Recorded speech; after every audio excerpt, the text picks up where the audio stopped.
जय जवान जय किसान शेतकरी बांधवांनो, आपल्या भागामध्ये बऱ्याच भागामध्ये पाऊस तर आलाच, त्यासोबत अशा भयानक गारी आल्या आणि गारपीट झाली. त्यामुळे आपल्या रब्बी हंगामाचं प्रचंड असं नुकसान झालेलं आहे. तर अशा सर्व नुकसान झालेल्या शेतकरी बांधवांनी आपल्या पीक झालेल्या नुकसानीची तक्रार आपण दाखल करून द्यायची आहे. तुम्ही तक्रार दाखल करण्याच्या सोप्या पद्धती मी तुम्हाला सांगणार आहे. तर मित्रांनो, आपण जो पीक विमा भरलेला आहे त्याच्यावरती एक टोल फ्री क्रमांक आहे, तो तुम्ही क्रमांक डायल करून तुम्ही त्याच्या माध्यमातूनही तुमची तक्रार कंपनीपर्यंत नोंदवू शकता. त्याचबरोबर तुम्हाला क्रॉप इन्शुरन्स प्ले स्टोरमधून एक ॲप मिळतं, क्रॉप इन्शुरन्स म्हणून, त्याच्या माध्यमातून तक्रार नोंदवू शकता. आणि आता तुम्ही टोल फ्री क्रमांक केल्यानंतर एक लिंक पण मिळेल ती तुम्हाला कंपनीकडून. तुम्ही जर तो नंबर डायल केला आणि काही कारणास्तव तुमचा कॉल कट झाला तर तुम्हाला एक कंपनीकडून मेसेज, त्या मेसेजमध्ये तुम्हाला ती कंपनीच्या द्वारे लिंक पण मिळते. त्या लिंकच्या माध्यमातून तुम्ही मोबाईल नंबर टाकून OTP टाकायचा आणि OTP टाकल्यानंतर तुमचा त्या पावतीवरचा खाते नंबरवरती किंवा ॲप्लिकेशन नंबरवर तुम्ही सर्च करून तुम्ही किती पिकं भरलेले आहे, जेवढी पिकं भरले तेवढे ऑप्शन तुमच्या समोर ओपन होईल.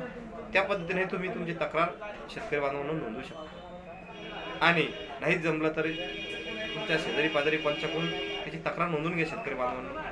कारण कंपन्यांचे नियम, रूल्स आणि कंपनीचे नियम हे बदललेले आहे.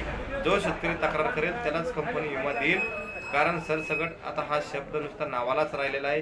त्यामुळे सर्व शेतकरी बांधवांना माझी पुन्हा कळकळीची विनंती आहे, आपण सर्वांनी आपल्या भरलेल्या हरभरा पीक, ज्वारी पीक तसेच इतर पिके जे रब्बी हंगामात तुमच्या भागानुसार लावली जातात, त्या पिकाचे तुम्ही जर विमा काढलेला असेल तर तुम्ही सर्वांनी पीक विम्याची तक्रार ही नोंदवून द्यायची.